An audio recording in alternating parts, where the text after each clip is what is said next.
We got Mac and Mac here on Birds 365. I feel like I need to do that with the T in the background for Chris Franklin there. Looks like I should get down on my knees and begin to pray. It's not, Let us pray. no. Trust me. If you go old school Gloucester County Times and newsrooms and everything, yeah, it's furthest thing from that. It's my journalism church. There you go. If you want to go that. Bless me, Father Franklin, for I have sinned. I don't know why I felt the need to say that, but I did. That T in the background. And oh, by the way, for all you other sinners out there who are Mac and Mac fans, JAKIB Media fans, you go ahead and hit the like button. I know we're like the wallpaper, Johnny Mac. We're there every day. People tune in every day. It's the same bunch of guys on the stream every single. You can hit the like button once every blue moon. Keep us going. 535. We got to get we got to get to 1070. We got to double it. Is that right? I got to do the math. Show number 535, which means it's a Chris Franklin day. How's your off season been, Franklin? It's been pretty good.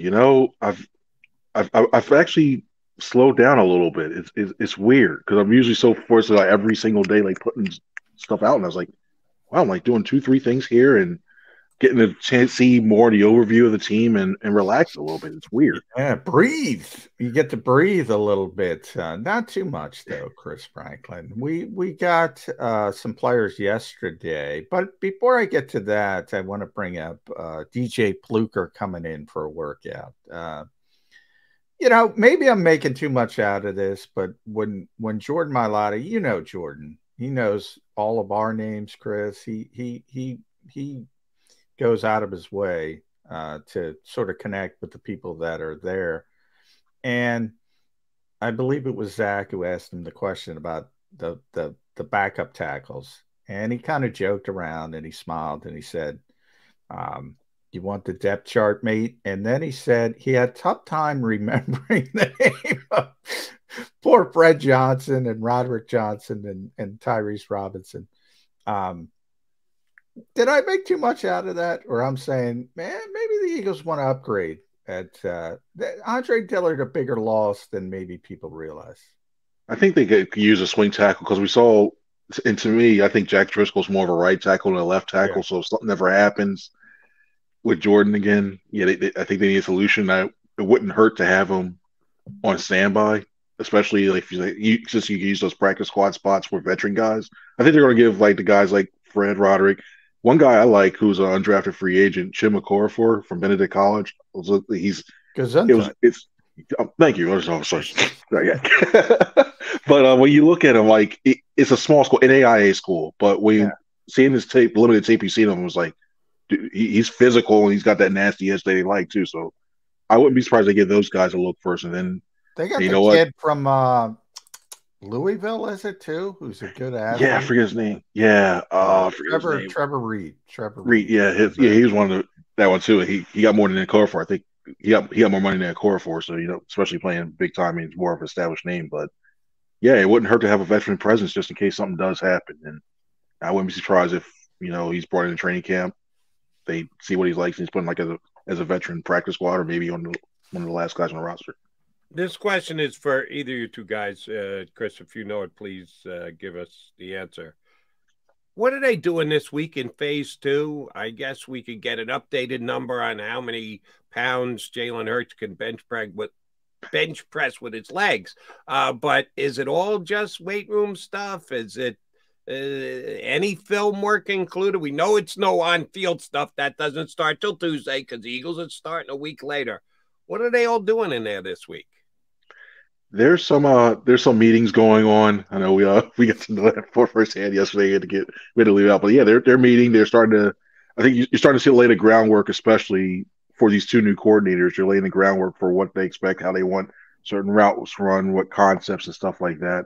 Some indie work going on. They're working on the side. They're on the field, Jody. Yeah. And phase 2, phase 1, they're not on the field. Phase 2, every day the Eagles put out a slow motion video of Jalen Hurts throwing to AJ Brown, and it looks tremendous. By the way, but they're out there, as Chris mentioned, doing some individual stuff, just throwing to each other. No team drills though. Right. like the Patriots and getting docked OTAs, doing every year somebody does more than they're supposed to do and gets penalized. The Patriots got evidently 2 OTAs taken away from them because they're doing too much work. The Eagles, on the other hand, Chris, they backed it up a week. I don't know. I mean, they played in the Super Bowl, so it was a long season. But they're not having a mandatory minicamp again. They've never had one in the Nick Sirianni era. It's hard to criticize them because it worked, right? Yeah. They made the Super Bowl. Any concern? They don't do much work. They're worried about soft tissue injury, soft tissue this, soft tissue that. Doesn't matter at all.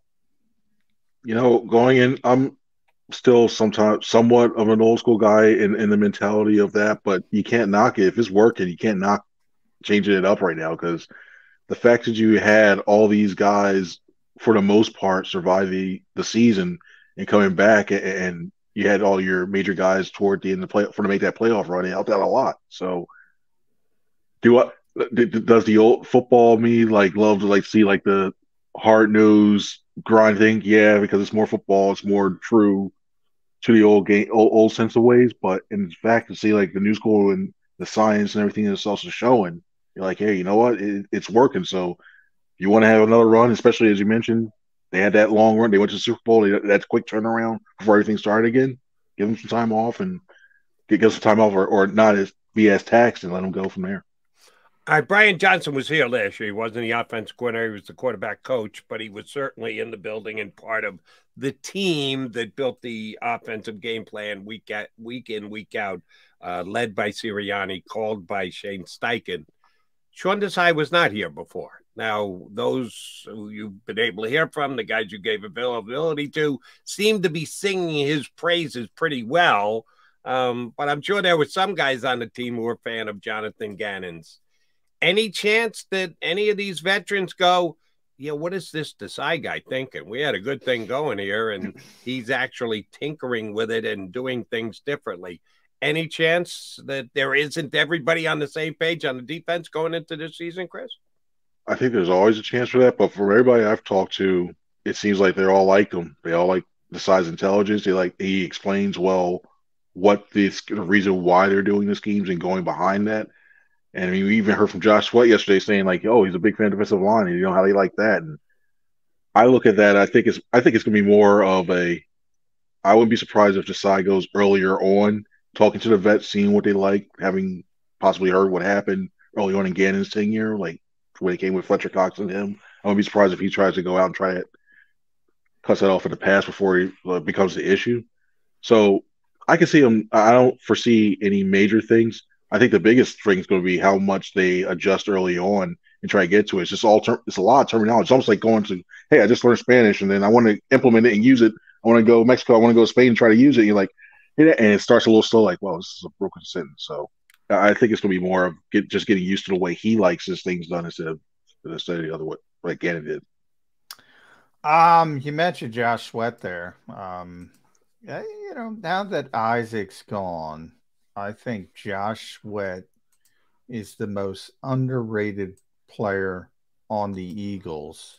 Why do you think that is, Chris? Why do you think people don't realize how good Josh Sweat is?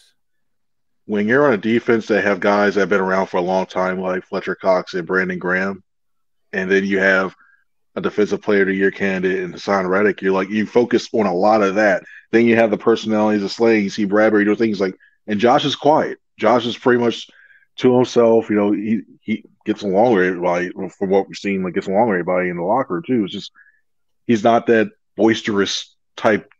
Does have that boisterous personality that we see, like he's talking to us. So I think that's why it gets on the thing. But when you look at the tape, you look at the impact that he has on the field. You get that pressure from the backside of the quarterback. They got to account for him. It's not one of those things where you say, all right, let's slide the whole entire line to Hassan Reddick and just go, okay, we don't have to worry about it. He's the balance they need on that line in order to continue to have that the sacks and the pressure. So I think it's more of it's a personality thing in terms of him just being more quiet. All right. If Josh Sweat is the Eagles' most underrated players and they use their second first-round draft pick on a defensive end, I look at my calendar, it's May 25th. 1 week from today would be June 1st. Will Derek Barnett still be in Eagle camp 1 week from today? I think you will. I think everybody's gonna be like, why is he there? We're just waiting for the penalties. We're just waiting for the roughing the passers, and he's really they love him in the locker room. Like it's almost like what we were talking about with Sweat. Like he's one of those guys where when he talks to the media and everything, he's real quiet or doesn't talk at all. But when you go in the locker room, they like him. I mean, he was along for the Super Bowl ride. He was there in Glendale with that suit. He came travel with the team, still talks to everybody else. So I think they're hoping that they get a guy who just gets a press. And then one thing I do look at, I did look at back in 2021, when you look at Barnett, he was able to get the pressures in the hurries and get the ball out quickly. The sacks weren't there. I'm not going to even, you can't even go after it. The sack totals weren't there, but he have impacted the quarterback enough to get him moving out the pocket and rolling around. So if he was a starter, I'd have some reservations, but for what he is on the second rush line, if he can give you anything like that, hey, you take it. Now here's my question with Derek Barnett, Chris. And I'm not near Jody's turned the page on him like years ago. I still think last season I thought, you know what? As a rotational player, I got no issues with Derek Barnett, no issues whatsoever. Good player, just never lived up to expectations as the number 14 overall pick. And by the way, I'll add into it. Somebody was writing about Derek, and Darius Slay picked up on it and said, "This is the year." You know, Slay is a leader, man. He's always propping up his teammates.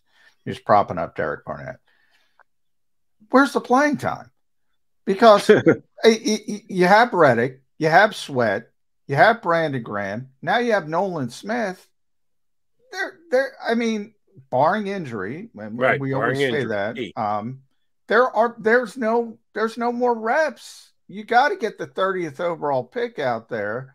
Now, they're not going to cut him because they can get something for him. But I do think if I say to you, Chris Franklin, week 1, is Derek Barnett on this roster? Or is he traded? I think that is because I think you can get a day 3 conditional pick for Derek Barnett. There's a lot of teams that need pass rushers. Is he traded by that road opener in New England? I think there's definitely positional value in that. I think it'll be one of the defensive tackles. I think they go light because you have Milton Williams that can go defensive end or defensive tackle sometimes as well too. I think they go lighter at defensive tackle this year because you have Jalen Carter as well too. You think you get some more snaps out of him as well. So, and I know they rotate a lot, but I think maybe you cut one less defensive tackle to keep him on there. Just keep those bullets. And I mean, heck, there's like Janarius Robinson. We've seen him. They just had him stashed on there too. I think he's a guy they could probably basically leave off the 53 man as a possibility to make room for Barnett, or vice versa. So I wouldn't completely shut it down or anything there. I just don't. I don't know. First of all, I said see who would want him, but I'd probably say he's on the roster. If you're going to match defensive tackles with defensive ends, Marlon T or Derek Barnett, if it comes down to that's the last defensive lineman that makes this roster, which one's staying, which one's going? I go Barnett. I really would because the only thing basically you use Marlon T as a backup nose tackle. In my opinion, look at it the other way. Like, well, I think he's more suited to be the nose, and I know you use the 5-man lines a lot on first down and second downs, but I don't see, especially with rush down. I think the edge rusher, that's where the positional value comes in. I think it's more valuable out of the edge rusher than the defensive tackle. Marlon T is listening right now. We heard you say that, Frank. Yeah. I'll say this. You got to be careful when you walk by his locker when you're ever. His brother's gonna come after me too now. Dewey's in the league now. Dewey's gonna. Here's why. Now Marlon's also coming off an injury, so who knows? You know, those PCLs, as Chris Maragos can tell you, things can go wrong with those PCLs. So we got to see if he's healthy first. But if Barnett sticks, right, he's not going to have playing time. This is it, too. This is it. He's gone next year because there's no the contract's done. So it's not like you're getting anything. People talk, well, you'll get a comp pick. Maybe, maybe not, depending on what the Eagles do. They're going to be in a different position where they're not going to put that into their strategy if we're getting a bunch of compensatory picks. He's gone anyway. Why not keep the player that's going to be around for a little bit? Because Marlon still has some time on his rookie deal.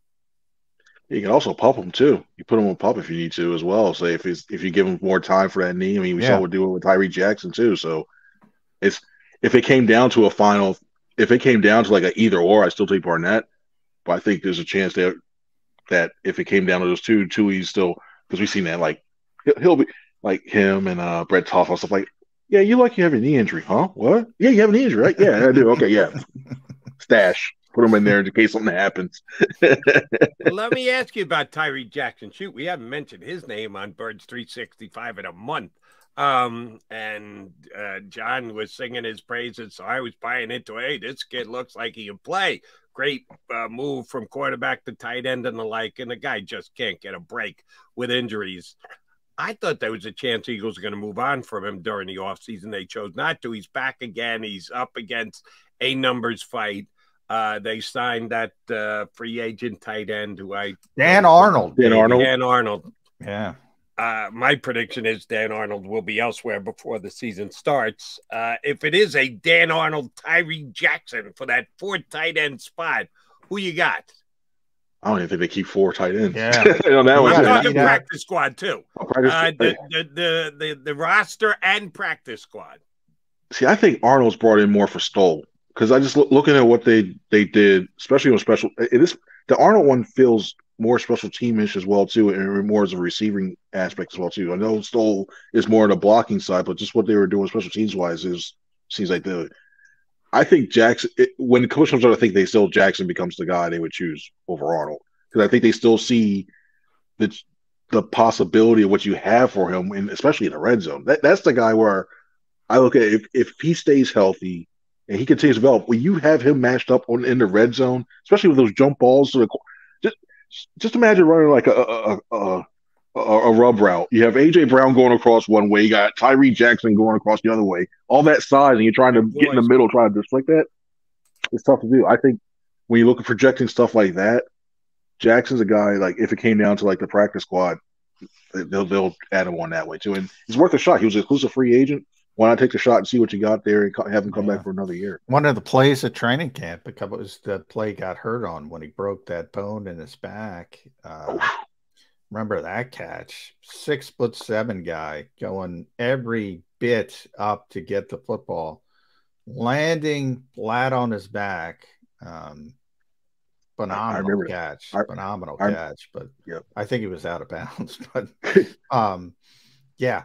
That was up there with the Jalen Reagor one-handed. Remember the Jalen Reagor? Oh yeah, I saw that right in front of him. Like, man, I'll be a shock. Like, yeah. And then to get back to Tyree Jackson one real quick. I remember I was standing right next to Harold Carmichael and Mike Quick, and they're sitting looking like they're they're if you impress those guys with a catch, I mean it's looking good. But then he went for it, and then he got hurt. It's like, oh great, here we go.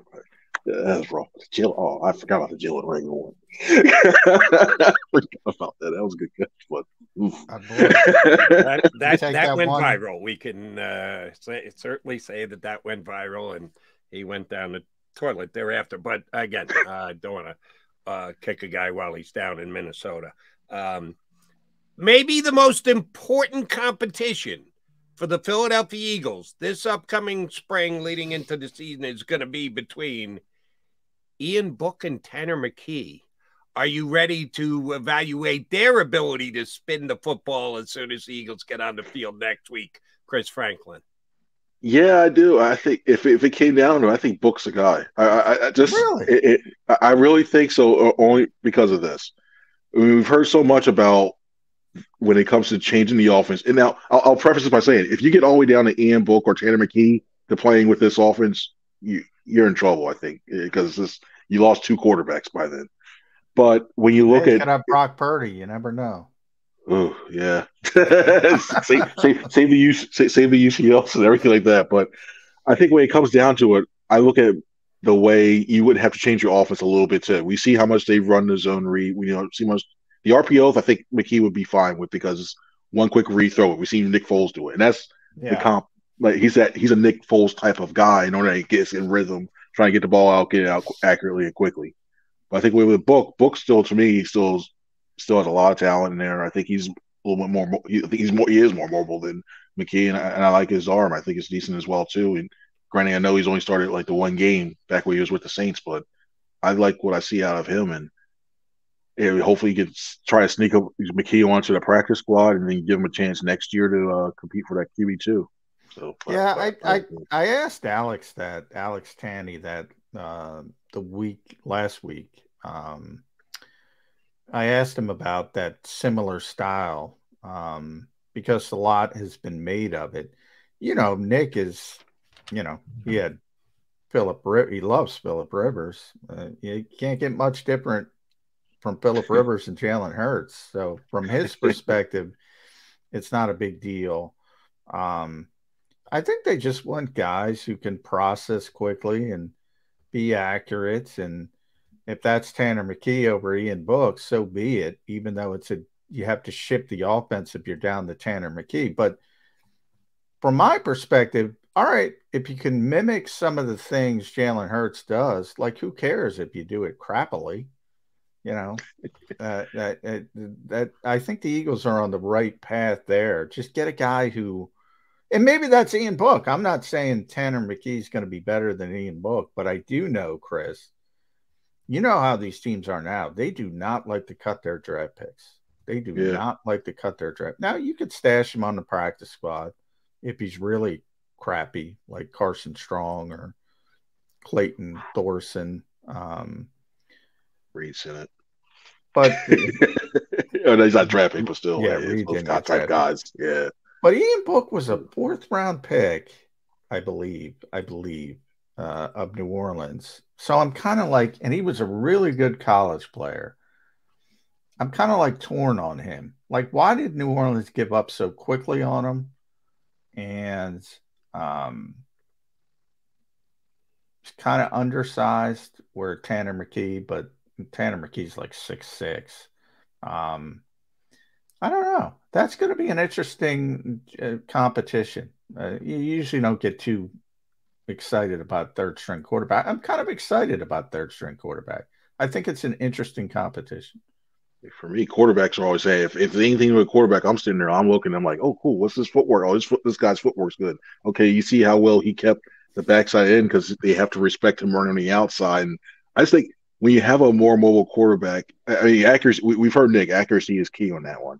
And if both guys are accurate or as accurate as they can be, I look at the guy in a mobile quarterback because I think he gives you more spacing, and the fact that he can't just forget about contain or I watch that you may have to add a spy. That just the fact that you can occupy an extra guy or two who you're afraid that's going to pull out on like a zone read or something like that. I just think you get more space to run some more stuff on the backside as well too. So I think for me that's a big thing for that to have a mobile guy. All right, shame on me for not being able to remember because they got Ian Book during the preseason last year, right? The end of preseason. End of waivers, final cut. Right. Got them off waivers. So the Eagles had 4 quarterbacks in camp last year: Hurts, Minshew, Carson Strong, and who's the other guy? Reed Sinnett. Where is Reed Sinnett? Was he XFL, USFL? Again, where's Waldo? Where's Reed Sinnett these days? Come on, you guys. You were tight with him. You were like this. Where is Reed Sinnett these days? He was playing for one of those. He's playing for the XFL. Yeah. He's playing in the spring. San Antonio, the mighty San Antonio Brahmas. What was his quarterback ranking? If you have it handy there, Johnny. That I can't help you with. It's tough to get those. Can't get the San Antonio. What are they? He was a backup with the Brahmas. He was back. He started one game. He was 13 of 19 for 97 yards and a touchdown. It sounds like. And that didn't get him immediately signed on an NFL roster this year? As of now, he is not signed to an NFL roster. But, you know, the San Antonio Brahmas have a legendary history, and he's part of it. Who's the coach of the San Antonio Dramas? San Antonio head coach, the GM and the head coach is the great Hines Ward.